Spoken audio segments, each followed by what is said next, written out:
প্রধান নির্বাচন কমিশনারকে বলেছি যে কোর্ট পাড়া গুন্ডাতন্ত্র চলছে এবং সেখানে কোর্টের গাড়ে বন্দুক রেখে নির্বাচন কমিশনকে একটি বাধ্য করা ষড়যন্ত্র চলছে, যে ছোট ছোট যে পার্টিগুলো রয়েছে সেগুলোকে পকেটস্থ করা, বহুদলীয় যে গণতন্ত্র রয়েছে সেটাকে হত্যা করার। আমরা বাংলাদেশে গণতন্ত্র প্রক্রিয়াকে এগিয়ে নিতে চাই, বহুদলীয় গণতন্ত্রে আমরা সুস্পষ্ট করতে চাই এবং শত শত ফুল আমরা ফুটতে দিতে চাই। আমরা একটি ফুলকে চাই না, শত ফুল নিয়ে আমরা বসবাস করতে চাই সমাজে। এটা নিয়ে আজকে আমাদের বিস্তর কথাবার্তা হয়েছে। আরেকটি হলো যে গণভোটের মানুষ ওই যে যখন এটা পড়াকালীন সময়টা একটু বেশি যাচ্ছে এবং মক টেস্টে যেটা আমাদের এক্সপিরিয়েন্স এসেছে, যারা শিক্ষিত মানুষ তারা কিন্তু 4টা প্রশ্নই পড়তেছে এবং শেষে হা বা না তারা উত্তরে যাচ্ছে। আমরা সেখানে বলেছিলাম যে এটা যদি একটা লিডিং কোশ্চেনে হয়ে জুলাই সনদের আপনি কি সমর্থন করেন নাকি করেন না, তাহলে হা বা না। যেমন হলো আপনি যদি ধানের প্রতীকে সিল মারেন বা দাড়িপাল্লায় মারেন বা আপনি শাপলাকলিতে মারেন, এটার ম্যানিফেস্টোটা কিন্তু আলাদা থাকে।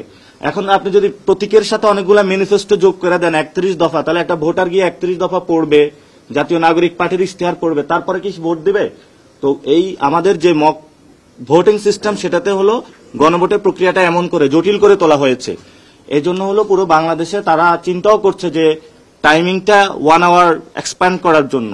তো আমরা সেখানে বলেছিলাম যে আপনি যদি লিডিং কোশ্চেন এটা দেন, জুলাই সনদে হা বা না বলুন, তাহলে এটা ইজি করার জন্য। এবং তারা বলেছে যে এটাতে সংস্কার।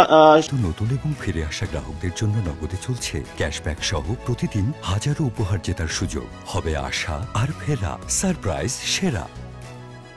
সাংস্কৃতিক যে মন্ত্রণালয় রয়েছে তারা সেটাকে অনবোর্ড করতেছে এবং আমাদের যে তথ্য মন্ত্রণালয়, কিন্তু আমরা বলেছি যে আপনি 2টা মন্ত্রণালয় দিয়ে শুধু পারবেন না, জনগণকে এটার মধ্যে বড় আকারে অ্যাক্টিভ তাদের পার্টিসিপেশন লাগবে এবং সেই অ্যাক্টিভ পার্টিসিপেশনের জায়গায় আমরা সর্বোচ্চ সহযোগিতা করতে প্রস্তুত রয়েছি, যেহেতু একটা আমাদের নতুন একটি যুগে আমরা পদার্পণ করতে যাচ্ছি।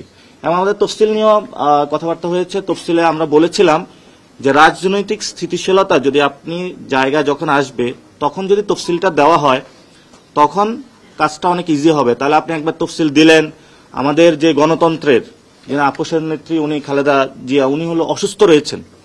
সো ফলত আমাদের এখানে বাংলাদেশের পলিটিক্যাল যে এরিনা রয়েছে সেটা হলো একটা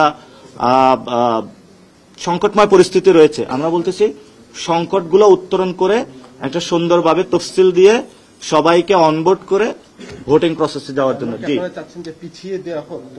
না, আমরা কেন তফসিল পিছাতে চাইব? আমরা বলতেছি যে সংকটগুলো সমাধান করে তফসিলটা দেওয়ার জন্য এবং তফসিল দেওয়ার সময়টা যাতে রাজনৈতিক স্থিতিশীলতা থাকে এবং প্রত্যেকটা দলই যাতে নির্বাচনী যাত্রা শুরু করার একটা পরিবেশে থাকে তাদের দলের ভিতরে এবং সার্বিক রাজনৈতিক সেই পরিবেশটা যাতে থাকে, সেই সময়টাই যদি তফসিল দেওয়া হয় তাহলে এটা নির্বাচন কমিশন এবং সকল রাজনৈতিক দলের জন্য সেটা উপকারী হবে। এবার তো বলা হচ্ছে 60 দিন হাতে রেখে তফসিল দেওয়ার ক্ষেত্রে, এখন এবার যদি রোজার আগে নির্বাচনটা হয় সেক্ষেত্রে তো না, আমাদের এরকম কোনো দিনের বাধ্যবাধকতা কিন্তু বলে নাই তারা। 60 দিন, এটা 59 দিনও হইতে পারে, 61 দিনও হইতে পারে।